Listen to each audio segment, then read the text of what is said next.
শোনাচ্ছি যেভাবে পাঠিয়েছেন সেভাবে।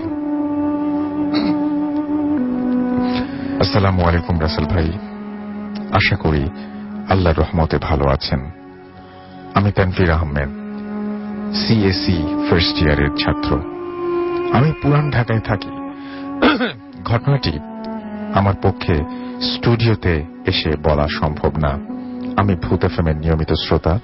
আমার ঘটনাটি ভূত এফএমের জন্য সিলেক্ট করা হলে খুশি হব।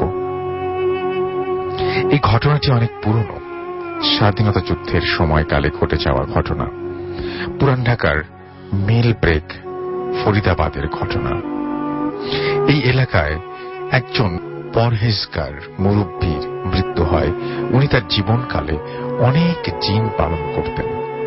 এখানে একটি কথা বলে রাখা ভালো, তিনি তার মৃত্যুর আগে তার পরিবারকে বলে গিয়েছিলেন যে তার মৃত্যুর পর তার লাশের যেন কিছু করা না হয়। সময় 3 জন নেমে এলেন। তাদের দেখে ওই সবার মুরব্বীর কথা মনে পড়ে গেল। তাই তারা 3 জনকে তাদের মতো কাজ করতে দিলেন। তাদেরকে কোনো খাবার দেয়া হলে তারা তা খাননি। এর মধ্যে 2 জন পর্দার আড়ালে লাশ গোসল দেওয়া শুরু করেন এবং একজন বাইরে দাঁড়িয়ে দোয়া পড়ছিলেন।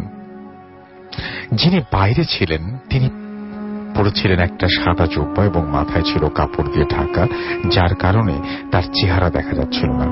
গোসল শেষে তারা লাশ নিয়ে বেরিয়ে পড়েন এবং বাসা থেকে 2 জনকে আসতে বলেন। তাই 2 জন লাশের সাথে ঘোড়ার গাড়ি করে কবরস্থানে যায়। কবরস্থানে যাওয়ার সময় ওই 3 জন লোক কোনো কথা বলছিল না। কবরস্থানে যাওয়ার পর তারা 3 জন এবং বাসা থেকে যাওয়া 2 জনের মধ্যে একজন লাশ নিয়ে কবরস্থানে প্রবেশ করে। যিনি লাশের খাটিয়া কাঁধে নিয়েছিলেন তার কাছে মনে হচ্ছিল যেন খাটিয়াতে কোনো লাশ নেই, একদম হালকা। তিনি সামান্য ভয় পান। কবরের পাশে যেতে দেখা গেল কবর খোঁড়ার সবকিছু সামনে রাখা। 11:30 থেকে 12টার মতো বাজে। 2 জন লোক খুব তাড়াতাড়ি কবরটি খুঁড়ে ফেলল এবং ওই জুব্বা পরা লোকটি পাশে দাঁড়িয়ে দোয়া পড়ছিল, ক্রমাগত দোয়া পড়ছিল। বাসা থেকে যাওয়া 2 জনের ওপর থেকে লাশটি কবরে নামান এবং নিচ থেকে ঘোড়ার গাড়ি থেকে আসা 2 জন লোক লাশটি কবরে শোয়ান।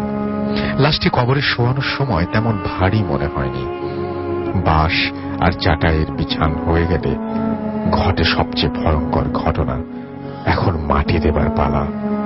বাসা থেকে আসা 2 জন আগে মাটি দিতে যান। প্রথম জন মাটি দিয়ে আসেন এবং দ্বিতীয় জন যখন নিচু হয়ে মাটি দেন, দিয়ে ওঠার সময় তিনি ওই জুব্বা পরা লোকটির চেহারা দেখে ফেলেন এবং যা দেখেন তা দেখার জন্য তিনি প্রস্তুত ছিলেন না। তিনি দেখেন যে ব্যক্তি মারা গেছেন সেই ব্যক্তিটি দাঁড়িয়ে আছেন কবরের পাশে এবং নিজের লাশ তিনি নিজেই দাফন করছেন এবং নিজের কবরে মাটি দিলেন। এই দৃশ্য তিনি কোনো মতে দেখে নিজেকে সামাল দিতে পারলেন না। শেষে ভয়ে কাঁপতে কাঁপতে ফিরে এলেন। ফিরে আসার সময় কবর থেকে 30 ফুট দূরে এসে পিছনে তাকিয়ে দেখলেন 3 জনের একজনও সেখানে নেই। কবরস্থান থেকে বাইরে এসে তারা ঘোড়ার গাড়িটিও আর দেখতে পাননি।